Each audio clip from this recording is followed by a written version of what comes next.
오늘 영상은 본인이 벤처 투자자라고 생각하고 보면 정말 재밌을 겁니다. 계속 하다 보면 투자 안목이 쑥쑥 성장할 거예요. 지난 6월 15일, 16일 양일간 스택스 데모데이 행사가 진행됐습니다. 데모데이 행사는 스택스 기반의 새로운 프로젝트들이 자기네 프로젝트들을 소개도 하고 투자 유치도 받고 하는 자리로 이번에도 다양한 프로젝트들이 등장했습니다. 오늘은 데이 1, 다음에는 데이 2를 리뷰해 보겠습니다. 그럼 출발!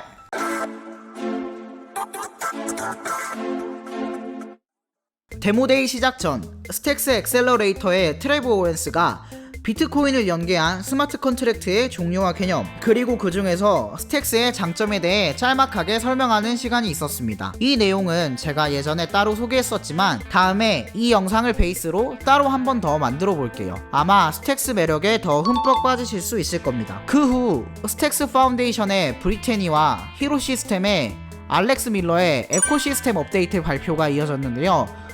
정말 이 스택스 특유의 가격적인 상승보다는 에코시스템 자체를 키운다는 이 분위기가 저는 너무 좋았습니다. 그리고 그 이후 본격적인 피칭이 시작되었습니다. 오늘 총 11개의 프로젝트고요. 솔직한 제 개인 감상평은 블로그에 남겨뒀습니다. 그럼 짧게 리뷰해 볼게요.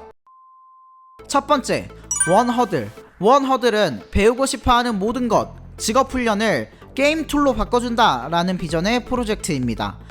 CNBC에서 다룬 적이 있기도 한 원허들은 직업훈련의 개념에 보상 개념을 도입해 사람들의 학업 스트레스를 오히려 동기부여로 바꿔냈습니다. 여러 직업훈련도 그렇지만 특히 웹3로의 신규 개발자 온보딩 과정에서 본인들이 큰 역할을 할 수 있을 거라 기대하고 있습니다. 그리고 보상 과정에서 스택스를 활용할 예정이라고 합니다. 두 번째, 바주카 탱고. P2E 게임들은 많았지만 코어 게이머를 위한 웹3 게임은 없었다. 이를 해결하기 위해 바주카 탱고가 등장했습니다. YGG와 베인글로리 파운더들에게도 투자를 받은 것을 보면 게임 시장의 기대주가 될 가능성도 충분해 보입니다. 게임 개발도 어느 정도 진척되어 보이는 데다 특히 글로벌 흥행 IP인 베인글로리의 IP를 가진 회사이니 만약 P2E 메타에 잘 올라탄다면 하고 기대를 걸어볼 수도 있겠습니다. 세 번째, 월리오. 가족들을 위한 지갑 월리오. 저는 이게 아기자기해서 너무 좋았는데요.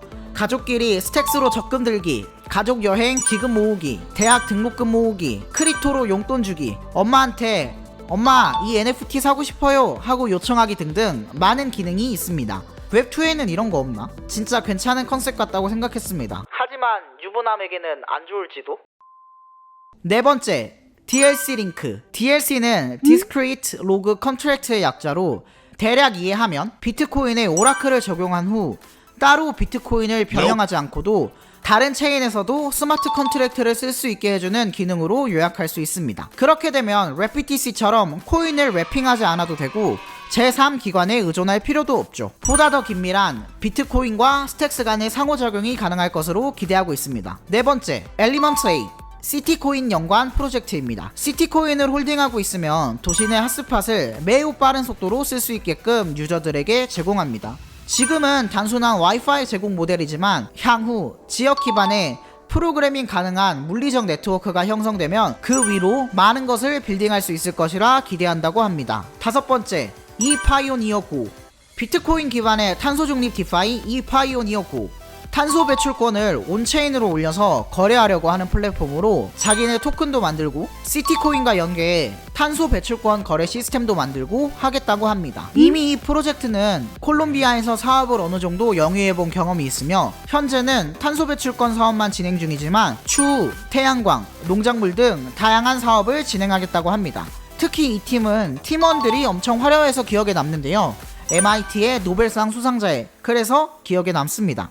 여섯 번째, 플랫레이. 웹3는 웹3만의 소셜 커머스가 필요하다. 이렇게 웹3 기반의 굿즈도 판매하고 커뮤니티도 만들고 하는 걸 쉽게 해주겠다는 프로젝트입니다. 어플도 나와있던데 다음에 기회되면 한번 사용해보겠습니다. 일곱 번째, 포에버. 무브트언에 게임과 건강, 소셜까지 모두 잡겠다. 포에버입니다. 무브트언 중에 막 휴대폰 흔들어서 주작하고 이런 일이 너무 많다. 대신에 우리는 사람들끼리 직접 만나서 운동하면 보너스를 줄 거예요. 그럼 훨씬 더 오래 운동할 수 있을 거예요 하는 모델인데요. 뿐만 아니라 신체 데이터를 직접 측정할 수 있는 모델을 도입할 것으로 보입니다. 또 미보츠라는 다마고치형 게임을 통해 재미있게 운동할 수 있게끔 한다고 하네요. 이렇게 모은 건강 정보를 팔아 수익을 내는 구조로 운영되는 포이버였습니다. 만약에 이거 나오면 활이 딸 수 있으면 좋겠네요. 활이 안 주면 나중에 제가 사비라도 써서 저랑 같이 서울에서 운동도 하면 재밌겠죠. 8번째, 프렌즈. 웹3는 고객들과 소통할 수 있는 방법이 바뀌어야 한다. 프렌즈입니다. 프렌즈는 웹3의 디스코드나 인증 툴인 콜라보랜드 같은 역할을 하는 프로젝트인데요. 지갑 내 정보를 통해 NFT 소유 여부 검증, 평판 책정 등 다양한 기능을 제공하려고 합니다. 10번째, 감마. 가장 안전한 NFT 마켓 감마입니다. 스택스의 코드 안정성, 보안 안정성을 레버리지해 NFT 마켓을 만들겠다 하는 모델인데요. 뿐만 아니라 아티스트들에게 NFT 발행도 쉽게 할 수 있는 툴도 제공하고 있습니다. 요건 백문이 불여일견 한번 직접 들어가 보셔서 홈페이지를 살펴보시면 될 것 같습니다. 11번째, 제노마켓. 세계 최초 DNA 데이터 마켓플레이스 제노마켓입니다. 이 프로젝트 파운더는 실제로 자기 딸이 많이 아팠다고 하는데요. 그래서 이를 해결하기 위해 창업을 결정하셨다고 합니다. 서비스를 신청하면 요렇게 키트를 보내주는데요. 저희가 거기에 샘플을 담아 전송하면 연구자들이 이를 분석해 저희 지갑에 그 결과를 쏴줍니다. 그리고 나중에 건강 정보가 필요한 사람들이 관련 데이터가 필요하다면 저는 제 정보를 익명화해서 이 데이터를 팔지 말지 결정할 수 있고 그 보상으로 토큰을 받게 됩니다. 제가 얼마 전 올렸던 SBT 소울바운드 토큰 영상이 아주 중요한 개념이라고 말씀드렸는데 파운더님이 아주 오래전부터 이쪽에 관심이 많으셨던 것 같아요. 그래서 만약 SBT 초기에 이 프로젝트가 주목을 받는다면 의외로 대박 날지도 모르겠다라는 생각을 했습니다. 이미 미약하지만 어느 정도는 스위카도 해본 경험이 있는 프로젝트였습니다. 네, 이렇게 오늘 데모데이 데이 1 프로젝트들을 리뷰해봤습니다. 정말 다양한 컨셉의 덱들이 스택스를 기반으로 만들어지고 있음을 느낄 수 있었는데요. 어떠셨나요? 여러분들이 투자자라면 어떤 프로젝트에 투자하고 싶으신가요? 이 내용으로 문의백에도 트윗했었는데 저는 이번 데모데이를 보며 2025년, 2030년의 스택스는 어떻게 커져 있을까? 너무 기대된다는 생각이 많이 들었습니다. 정말 웹3 시대가 온다면 결국 이렇게 탄탄하게 프로젝트를 빌딩하는 체인들이 살아남겠죠? 이상으로 데이 1 스택스 데모데이 리뷰를 마칩니다. 다음에 또 봐요. 빠이!